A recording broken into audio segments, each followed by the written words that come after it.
Le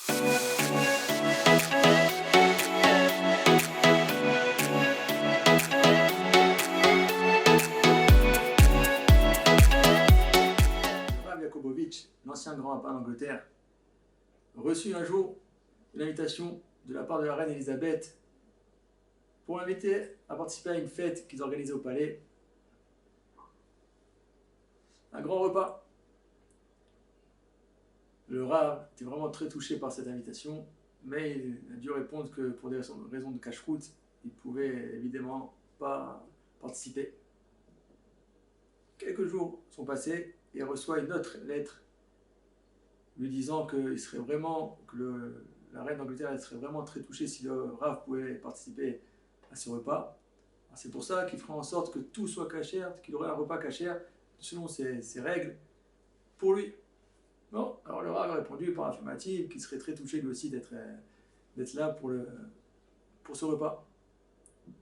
Hop, la date arrive et le Rav et la rabbinite se présentent au palais et ils arrivent dans la salle.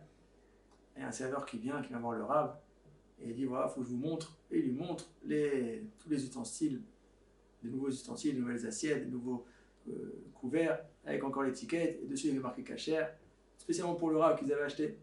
Et il lui montre aussi le mashgiach cache-route qui est là, qui a surveillé une partie du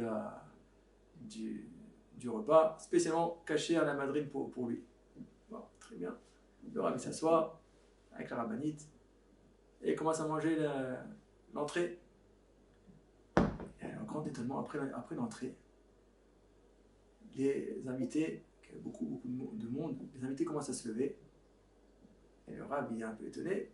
Et quelqu'un qui est à côté du Rav, il lui dit, qui voit son étonnement, et il dit ne vous inquiétez pas, ici c'est la coutume ici, c'est que quand il y a des rassemblements comme ça de beaucoup de personnalités, entre chaque partie du repas, on se lève et on change de place pour qu'on puisse être assis à côté de tout le monde, qu'on puisse parler avec plusieurs personnes.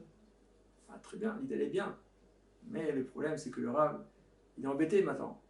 Parce que lui, il a sa seule partie d'assiette, de couvert. Et s'il change de place, il n'aura plus ses couverts. Qu'est-ce qu'il a fait? Entre chaque partie du repas, le Rav, il prenait ses assiettes, ses couverts, et il changeait de place à chaque fois au fur et à mesure. Comme ça, plusieurs fois pendant la soirée. Et là, il y avait un juif qui était là-bas, très assimilé, et qui a vu ça, le Rav, en train de faire ça, et ça ne lui a pas plu. Il est parti le voir, en parlant même un peu fort, et il lui a dit vous n'avez pas honte, comme ça, vous faire remarquer, de faire honte au peuple juif, comme ça, avec vos assiettes, comme ça, pendant la soirée.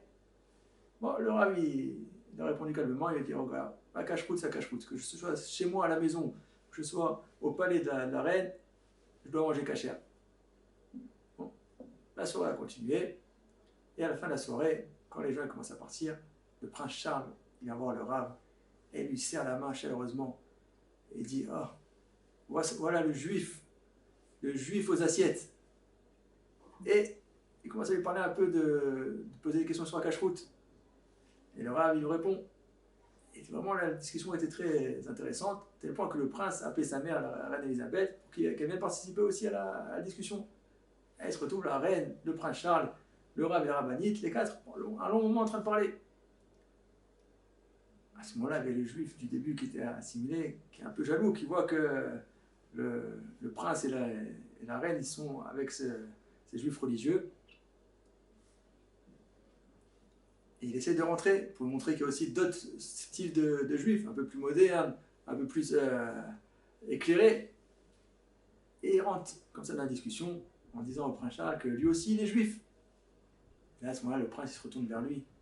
Il dit ah oui, vous êtes juif. Dans ce cas-là, si vous êtes juif, où est-ce qu'elles sont vos assiettes? On voit dans la paracha de Shemini beaucoup de versets qui parlent de la cache-route. Qu'est-ce qu'on a le droit de manger? Qu'est-ce qui est interdit de manger? Tout ça, c'est la base du judaïsme. On voit que une fois, il y avait un organisme qui s'occupait de ramener les gens à la tchouva. Ils ont parti voir le Rav Shach. On dit des fois, il y a des gens qui arrivent, ils font rien du tout. Par contre, on doit leur faire commencer leur apprentissage dans la Torah. À l'étonnement des gens qui ont demandé au Rav Shach, le Rav Shach, il a dit qu'il commence par la cache-route. cache-route. Oui, pourquoi? Parce que la cache-route, quand quelqu'un il mange cachère, alors automatiquement, il peut avoir le cœur ouvert à recevoir la Torah. Mais si à l'inverse, quelqu'un il ne mange pas cachère, alors il est fermé pour recevoir toute parole de Torah et pour pouvoir se rapprocher d'Akadosh Baruch Hu. Alors, Bezrat Hashem, qu'on puisse faire attention à ce qui rentre dans la bouche afin de pouvoir se rapprocher d'Akadosh Baruch Hu.